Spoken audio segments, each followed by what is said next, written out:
Revelation 12:11, and they overcame him, the devil, by the blood of the Lamb and the word of their testimony. And they cared not for their lives, even unto death.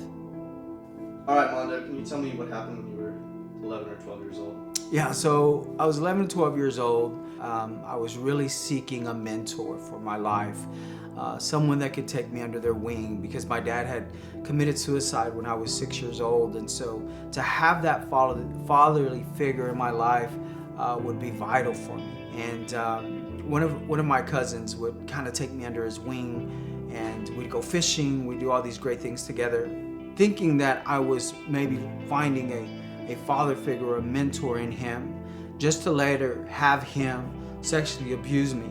And that took a real toll on me, and it put a lot of things seemed broken.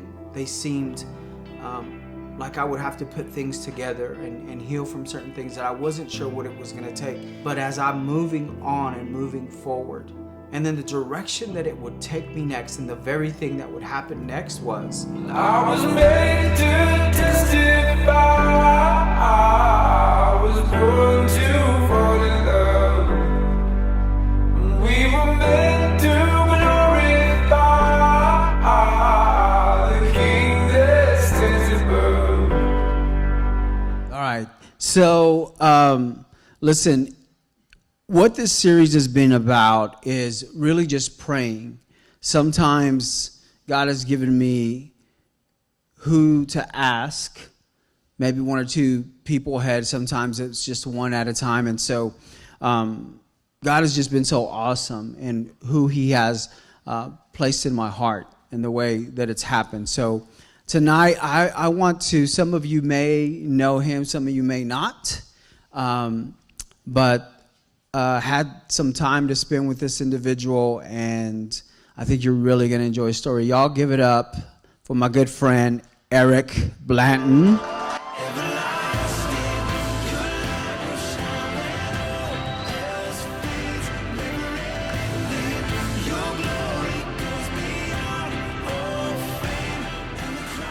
All right. I was going to match the code. Yeah, you kind of camouflaging there a little bit, bro. So, Eric, tell me where do we know you from? If someone says, I feel like I know that guy, where might they have seen you? Perhaps on the worship team. On the worship team, yeah. Eric, what do you play? Electric guitar. Electric guitar. Most of the time. Eric, what can you play? I can play a little drums, a little piano, electric, acoustic. Yeah, okay. Not well enough to be Yeah. out there on Sunday. Yeah. Okay. So I'm going to ask you, what is your go-to, like, to have some alone time or to get away? What is it that you do? What's your go-to? I like to get up early in the morning. What's early? Like 6, Okay. 6:30, Okay. and hit the golf course. Hit the golf course. By Okay. myself. By yourself. Nobody, you don't call anybody. It's just you. No, I will sometimes, but going out there by myself is nice because I can listen to music I want to and just kind of unwind, I guess. There you go. That's cool. That's a great place to do it. If you had to eat at the same restaurant for the rest of your life, what would you pick? Oh, goodness. Probably Texas Roadhouse. Okay. All right. That's a good variety. They got good So many variety. options. A lot of options. Very good pick. All right.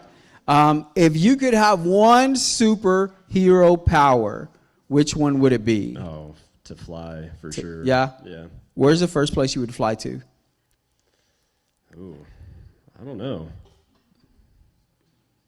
Probably the ocean somewhere. Yeah. The Bahamas, I guess. Bahamas. Okay, so I remember this discussion one time was like, well, if you could fly, can you only fly as fast as you can walk? Because that would defeat the purpose. I don't know. I'd still probably go You'd for still it. probably fly. Yeah. I just feel like you would still be able to take some shortcuts though, right? Oh, yeah. Yeah, for sure. It'd still be As the shorter. crow flies. Jet streams. Okay, it's getting real now. All right, so listen, what was life like growing up for you as a kid? So I grew up in a small town in northwest Kansas called Colby. Population like 5,000 and some change. So we had 3 stoplights, I think, maybe 2. I can't remember exactly, but it was good. Just any normal childhood for the most part. Hung out with friends during the summer. We'd go down to the pool, spend all day there, go to the park. Was involved in church for as long as I can remember. I was a part of a church. My mom often sang on the worship team, so we bounced around between a few churches there in town. But yeah, definitely. Do you have any siblings? I had one older brother. One older brother. Yep. So we have a picture with, I think it's your mom and Yep. your brother Yeah. right there. Yeah, chilling. Yeah. How old were you in that picture? Oh, I bet 7, 8, maybe. Okay. Yeah. And you mentioned playing the drums, so we got you sitting at a drum set there. Yeah, that was my very first drum set, purchased at Sam's Club At Sam's Club. in Casper, Wyoming. Did you get that for like a birthday present or I think it was, I think it was birthday. birthday present? Yep. Okay. All right. So in your life, did you like, growing up, like, were you like this perfect kid, or did you get in trouble? Like, what was Eric like as a kid? I was kind of a troublemaker. Yeah?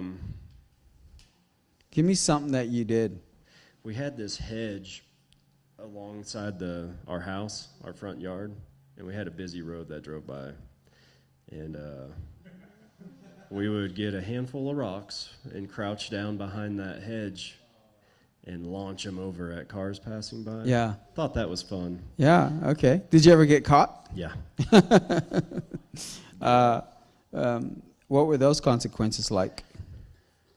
Well, it was kind of weird. So we made some friends at church. They were new to town.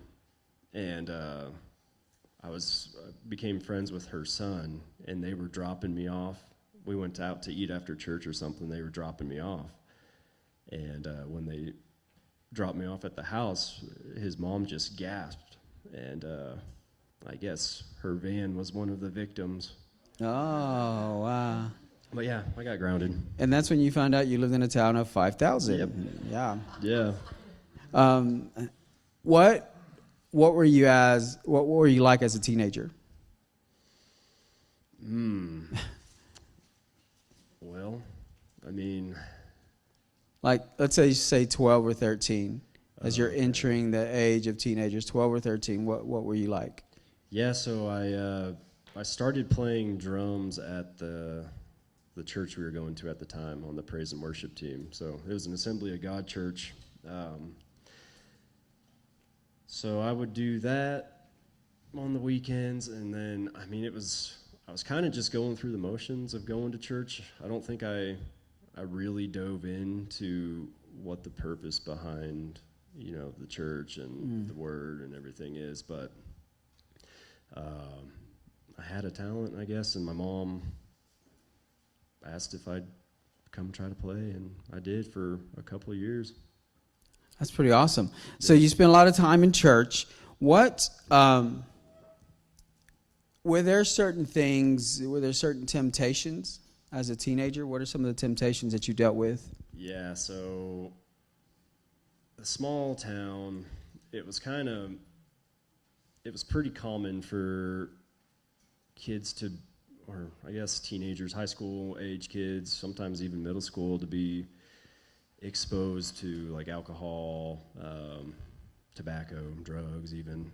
And I started kind of experimenting with alcohol a little bit at a pretty young age. I think eighth grade, 13, 14 years old. How did you have access to that?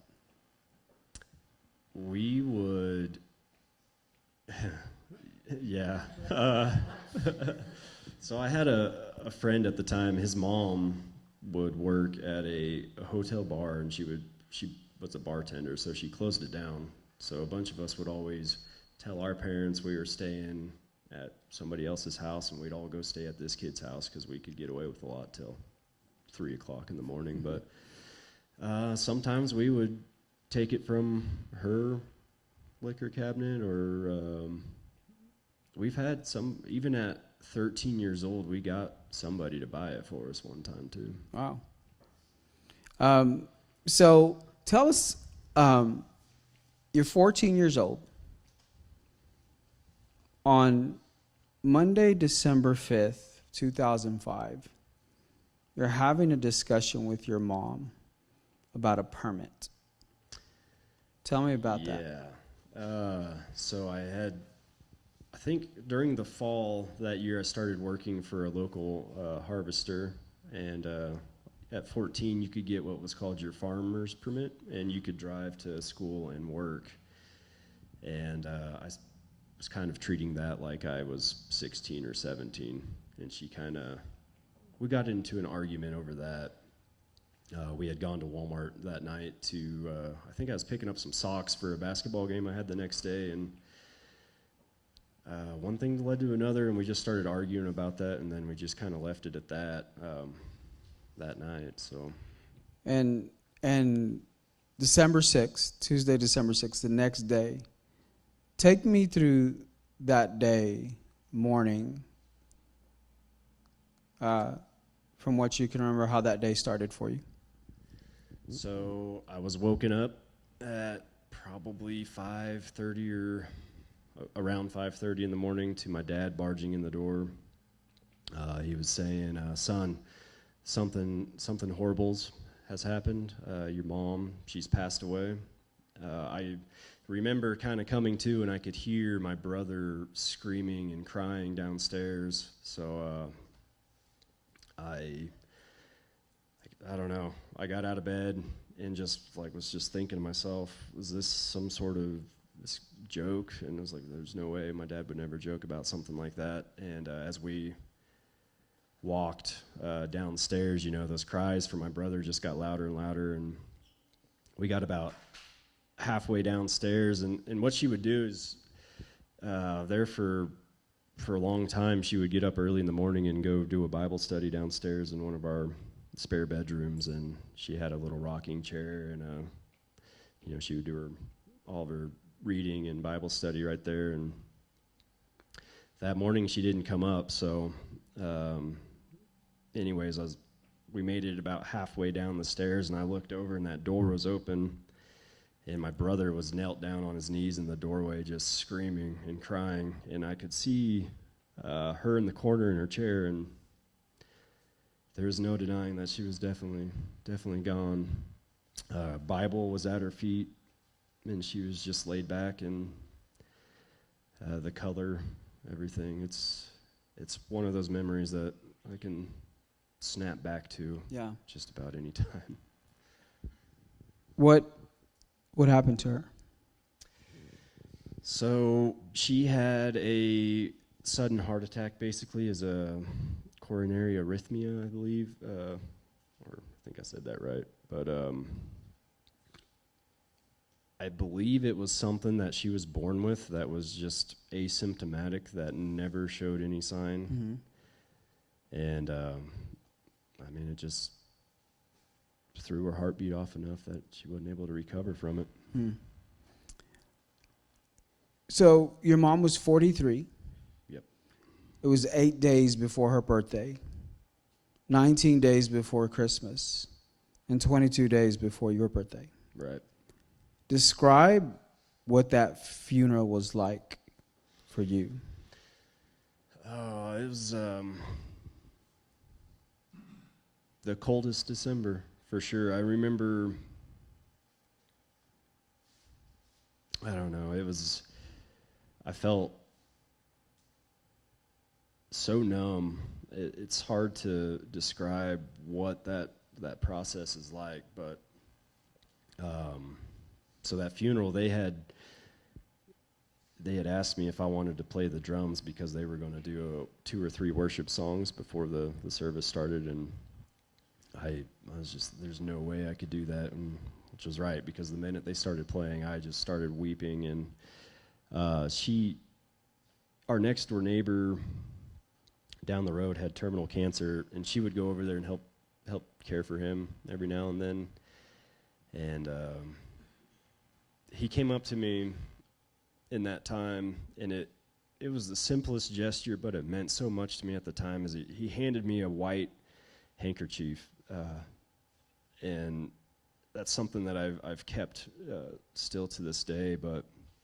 And he soon later passed away himself. But I think in that time, you're so vulnerable and searching for answers or anything, that just simple things like that mean the world to you.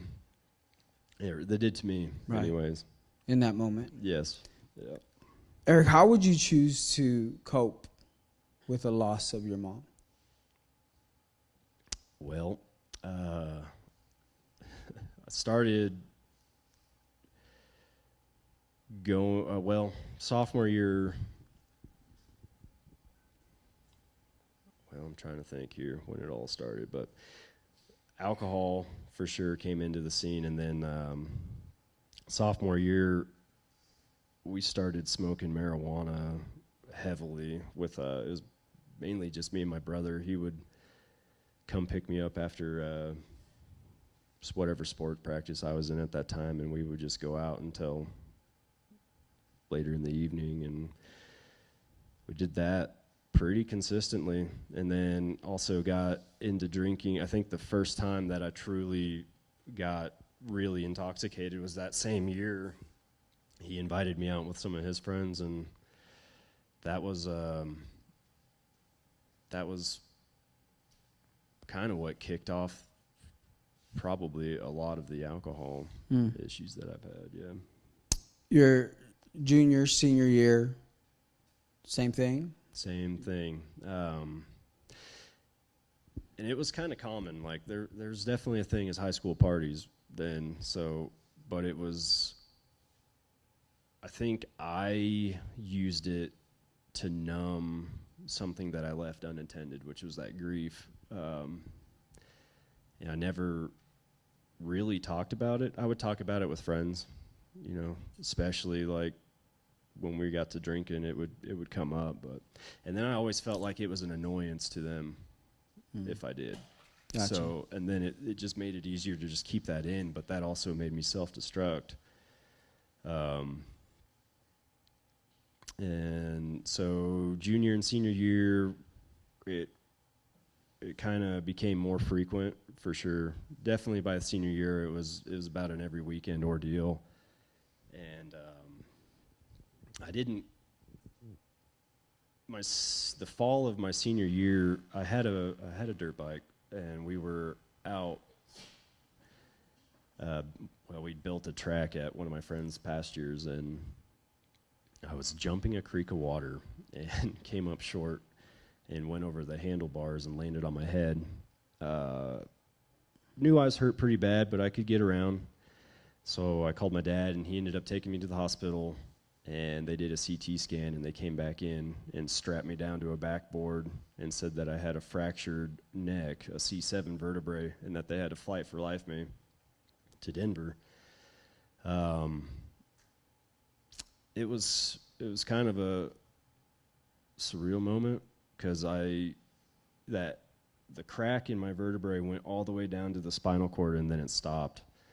And I had gotten up, for one, and then rode on the back of a four-wheeler up to the house.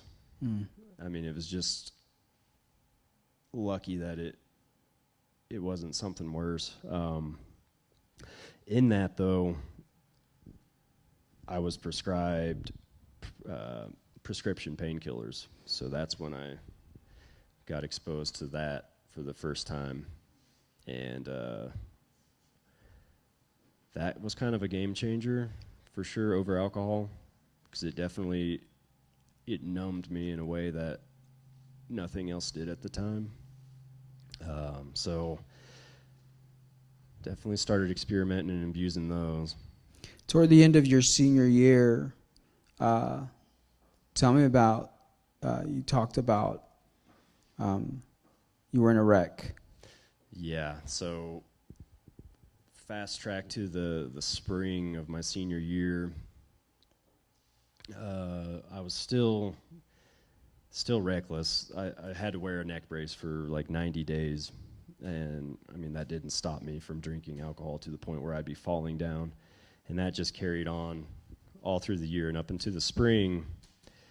We were drinking over at a friend's house, and I had a little Mustang at the time, and I got into it and went out north of town about 9 miles to see another friend where I did a little more drinking, and on the way back into town, I passed out at the wheel, and I don't know how or what happened, but I was definitely going highway speed 65, 70, and I hit the bar ditch and didn't even deploy my airbags or anything. I had somehow slowed down enough, but that's when I woke up. I had hit the bar ditch, and I went to start the car. It didn't start, and I started freaking out like, okay, this is it. The cops are coming. But then the car started, and I was able to back it up. And by the time I had gotten into town, I had forgotten that even happened. And I went to a convenience store to grab, I don't know, I think a sandwich or something. And the guy that was behind the desk knew me. He went to high school with me, and he was like, "Hey, man, what'd you do to your car?" And I was just like, "What do you mean?" And he walked me out, and the whole front end of my Mustang was completely gone. And that night could have ended up so much worse. Had I hit somebody on the road, that would have been unrecoverable. Or, I mean, the wreck I had alone could have been much more severe. Right. So you obviously made it through your senior year of high school. Yeah. Graduated, chose to go to college and play some baseball. I think we have a picture up there. Tell us a little bit about that picture. So that... Do you know where he's at? Can you guys see it? Hey, all right. Yeah, I had hair at one point. So that picture was the seniors on the baseball team that year. We had just lost the state championship. And that was the only state championship we never won. We had won a state championship all the way up until high school. And I think we went 25-2 that year. And there's a couple juniors not pictured in that, but out of the starting 9 on our baseball team, 7 of us went to play either junior college or one went D1, and then another went to a Division II school. So that was some of those high school baseball memories are some of the best ones. Yeah. We had a really good bond. So you get to college, and it's like, what? You start maturing, you start getting your act together, start playing baseball. What? Oh man, no. I think for me, things kept they got worse as I made it into college. As far as my emotions and state of mind, I believe. Same scenario. My freshman year, partied all the time on the weekends. I think my first semester I had a 1.59 GPA. About lost my tuition grant there. After that, I wasn't the only one, but after that, the coaches made us go to mandatory study hall, and they would come by and check in on class. But it's definitely still drinking heavily, but pot was definitely the prevalent drug of choice, I guess, at that time. So I had some teammates that were from Colorado, several from Canada, but the ones from Colorado, they could get a hold of, the dispensary grade marijuana at the time, which is something that area of Kansas didn't have. So I guess I kind of became a little drug dealer. Yeah, we were talking about this because you started telling me because tell them about the house. Yeah, so several of the guys rented a house there in town, and they had brought some of it back, and I was like, guys, this is like something this would sell around here, and I thought you were going to be like, guys, this isn't a good idea. He was like, it's awesome. You just saw opportunity, okay. Yeah. And so there's this house that you guys use, and this is where you would store everything? Yeah, they would bring back, large quantities at a time. So tell them what you would do. I would basically play middleman. I knew, several people in town, so if they wanted it, I would go get it and then take it to them and then bring the money back to the baseball house. So in our conversation, Eric's like, I don't know that you'd say I'm a drug dealer. I'm like, oh, I'm pretty sure that's what a drug dealer is. Yeah. Yeah. So you're doing this your sophomore year? Freshman. And sophomore. And sophomore. Yeah. And okay, so this is going on, and you're still drinking heavily. You're still doing all these things. Yeah. How are you maintaining baseball practice, showing up to baseball practice, and how are you maintaining, still staying on top of things? So the freshman year came to an end, and they sent us off to several places all over the United States for summer leagues. And I actually made some pretty good improvement there as far as the drinking and getting back into shape. But when I came back home, I started off really well at baseball practice. We do fall ball in the fall where you play 42 games. So I was hitting the ball really well, making huge improvements, and then I just started falling back into that party scene.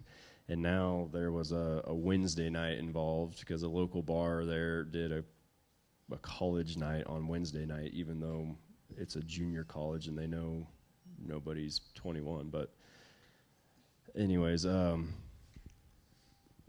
a lot of the time we would go out Wednesday and we'd be out till 3 or 4 o'clock. I would get up and go to class and then roll into practice, still hungover, sometimes even still drunk. And then oftentimes we would smoke pot before practice. We would smoke pot before weightlifting. I basically went through the whole day. I mean, morning, on the way to class, I would smoke, and then after class, at lunch, it was basically an all-day, everyday affair. So you, in doing this, you had an incident with the weed. Yeah. So we were out, a lot of the time we would go drive around in the country, and we were out of town several miles, and we were turning around to come back into town, but then decided to keep going out. And so it basically just looked like one big, I don't know, kitty, I guess. And there was a sheriff out in the field somewhere. So we kept going down the road a little ways, and then we see these lights come up on us, and sure enough, he pulls us over, asks what we're doing, all the good stuff. I had a friend of mine, she was driving at the time, took her license, went and checked it, and then he came back, and he was like, okay, you're good to go. And he took 3 steps away from the car and then said, wait, do you guys have any drugs on the car? Because I smell drugs. And we all got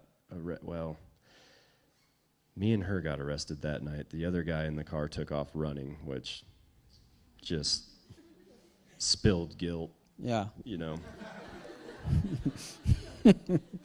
But yeah, so I got booked and released that same night, and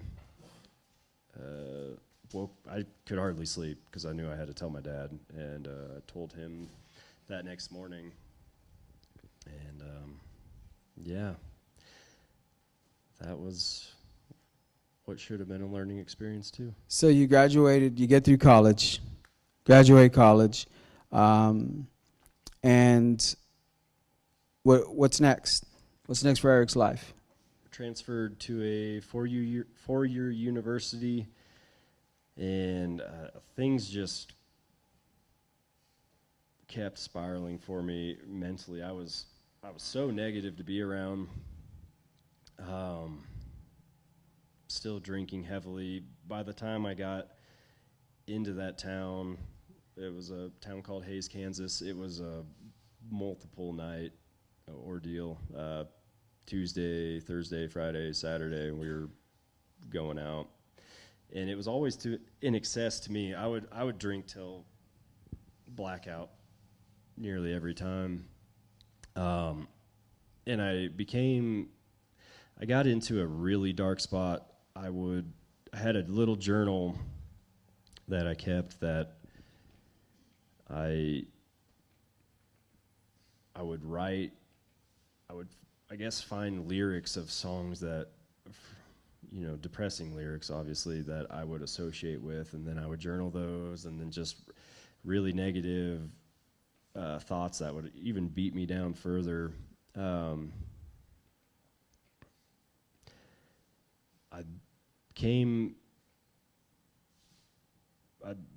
became pretty, I don't know, suicidal. I talked about suicide pretty openly to a few people, especially, I mean, when I got drunk, it would be like I'd send a random horrible text, and then the next morning I would kind of be like, no, I was just, you know, kind of try to wipe it off. But got into more prescription medication, started abusing, you know, Adderall and alcohol at the same time in large quantities of both, and just kept spiraling further and further out of control. There was a night that would maybe shift some things for you a little bit, where you decided to go home. Tell us about what you ended up doing that night. We had talked about the bottle, right? Yeah, I drank an entire, it was a big old, like the bigger bottle of whiskey that night, and it had me bedridden for about 3 days afterwards, and I was in pain. I couldn't eat, couldn't drink water without getting sick, and I ended up calling my dad and saying I'm coming home. My grades were awful at that time, so I just basically dropped out, failed out, and moved home and started working a construction job again. So you work in this construction job. Your dad tells you about a school or a program, Yep. right? And you take the initiative to do that. Taking that on, what does that lead to?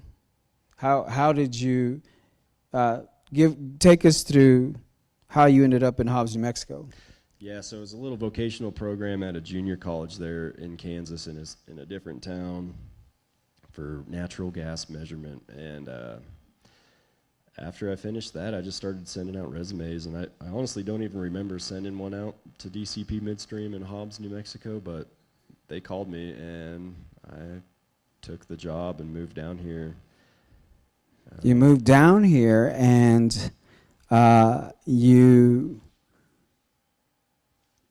got this job, you got this opportunity. So now do you start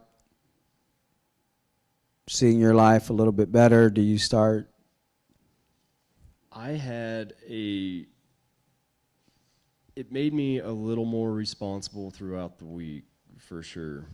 But this weekend's same old story, still battling some emotional distress.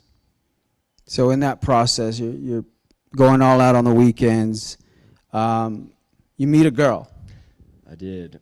I met a girl, and we started dating. We were together for about a year, and she was my supervisor's daughter. Sure. Yeah. Yeah. And it was a pretty unhealthy relationship. I was still partying, wanted to party. She wanted different things. And we broke up. And then we ended up back together. And got engaged. And I believe we forced that engagement to try to, or we got engaged to try to force something that was never going to work. And it just continued to get more and more distant and unhealthy, and finally we just called it off, which, I mean, it was a hard decision, but it was the right one for sure. And after that, I actually gave up alcohol. I think I was about 6 months sober at that time of the breakup. Right. And old habits returned, and I started drinking super heavily again. I didn't really have anybody that I had to answer to. And I just kind of slipped back into that dark place again. The night you were drinking with a friend. Yeah. So that one's a little blurry. We were both in a pretty bad mental state, and I can't tell you exactly what happened or the purpose behind it, because I just do not remember the thought process. But I know we got into a dark conversation, and suicidal thoughts were brought up, and I went back into the bedroom, and I grabbed a pistol of mine, and I came out and held it to my head, and I pulled the trigger, and it was unloaded. I don't remember. I'm sure I did. I don't know. I don't remember checking. And then a while later, I'd put that thing down. That was kind of woke up the next day. I was like, holy cow, what are you thinking? And I tucked that thing away in the nightstand. And a little while later, I had another buddy over. We were drinking, but I wasn't as intoxicated as I was that time. And I pulled that gun out again to show him this thing, because he wanted to see it. And I wanted to show him the trigger pull and how smooth it was. And I pulled the trigger, and it fired into the backsplash of my kitchen. And I don't really know, because I was more coherent that time than I was the previous time, for sure. And I can't fathom how I checked it or didn't check it that time, but I checked it the other time when I couldn't think straight. So Yeah. I don't know. That moment was like, okay, it's time to make a change and do something. I had come to Cowboy Junction a few times previously, with the girl I was with. We bounced around to a few other churches to try them out. So there for a while, I'd come alone, sit right back over there, and I felt a tugging on my heart, and it took a couple times coming here, but I do remember coming here. I was sitting in the second row, right in front, and rededicated my life to Christ here in this building. So, tell me about that experience, rededicating. I mean, because you grew up in church, Yeah. right? This was something, it wasn't unfamiliar to you. Right. And so what was your experience like when you made the decision to rededicate? Well, for sure, during the start of the altar call, my heart was just pounding out of my chest. And then after I repeated the prayer, I just felt this overwhelming warmth flow through my body. And it was undeniably the Holy Spirit at that time. I had never experienced anything like that in church ever. You start coming to church, and you message Fabian. I messaged Fabian Grimes.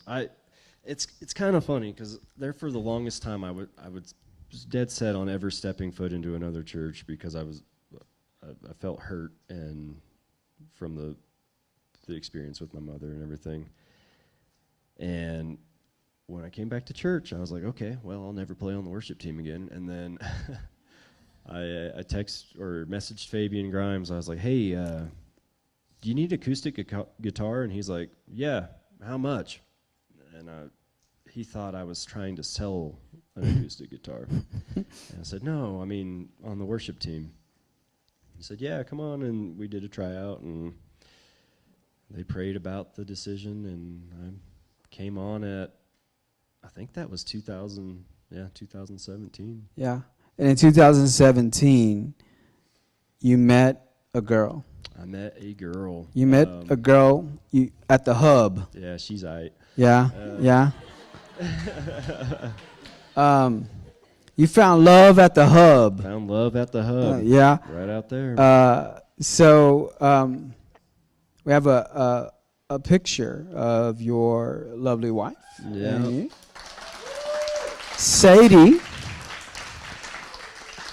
Sadie, which is CG's younger sister. Yep. And so you guys dated 9 months? Yeah. I believe we started dating in February, got engaged in August, and married in November. That quick? Yeah. Yeah. What made you feel like you knew? So before we even started dating, we had been talking, and it just felt so right. It felt like we had known each other for over a decade or something. We were just pretty compatible, and I took a trip back to Arizona, which is where my dad lives, and I didn't really talk to her that whole trip because I was starting to wonder if I am good enough for this girl and everything. And she was definitely wondering what was going on. So when I got home, I texted her and said, hey, I laid it all out for her, my whole past, everything. And it brought us closer. And I was accepted, and it definitely, I don't know, kicked off the relationship then. I think we started dating real soon after that, and then several months later at the JCA Gala, I was her date, and I just remember watching her kind of work what she was doing, and then just our conversation that night in the company we were with, and I felt that warmth again, like this feels right. This is right, and I've never felt that in that manner before either. I'm going to fast forward this a little bit just for time's sake, but I know that we had talked about in your marriage, you kind of allowed alcohol to sneak back in. Yeah. and you talked about on your anniversary, right? Drinking in front of Sadie, and but since then you've come back and pulled away, and you've been 4.5 years sober. Sober, yep. I want to show you. We've got a couple pictures of you and your family here. Introduce that crew for us. So that is the girl in pigtails. That's Bristol. She's 3 years old now, and the little one I am holding is Collins, and she is just over 7 months now. Awesome. I always say to our guests, give me a statement, right, that defines your life, your testimony, what you're testifying about, and this is what you gave us. Yeah, is it up there? Yeah, Okay. that's it. Yeah, read that for us, Eric. I was lost and broken, battling the inescapable misery of unattended grief, who came to Christ with a hesitant heart and left with a restoration of faith. Yeah, so good, so good.